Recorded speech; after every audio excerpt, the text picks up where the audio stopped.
So they took Jesus, and he went bearing his own cross to the place called the Place of a Skull, which in Aramaic is called Golgotha. There they crucified him, and with him 2 others, one on either side and Jesus between them. Pilate also wrote an inscription and put it on the cross. It read, "Jesus of Nazareth, the King of the Jews." Many of the Jews read this inscription, for the place where Jesus was crucified was near the city, and it was written in Aramaic, in Latin, and in Greek. So the chief priests of the Jews said to Pilate, "Do not write the King of the Jews, but rather, this man said, 'I am King of the Jews.'" Pilate answered, "What I have written, I have written." When the soldiers had crucified Jesus, they took his garments and divided them into 4 parts, 1 part for each soldier, also his tunic.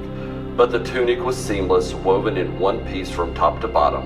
So they said to one another, "Let us not tear, but cast lots for it to see whose it shall be." This was to fulfill the scriptures which says, "They divided my garments among them, and for my clothes they cast lots."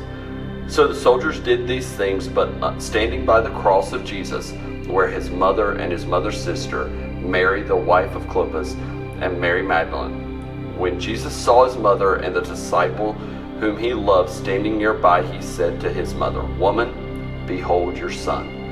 Then he said to the disciple, "Behold your mother."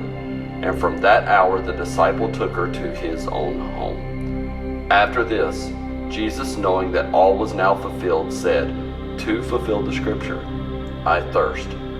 A jar full of sour wine stood there, so they put a sponge full of the sour wine on a hyssop branch and held it to his mouth. When Jesus had received the sour wine, he said, "It is finished." And he bowed his head and gave up his spirit.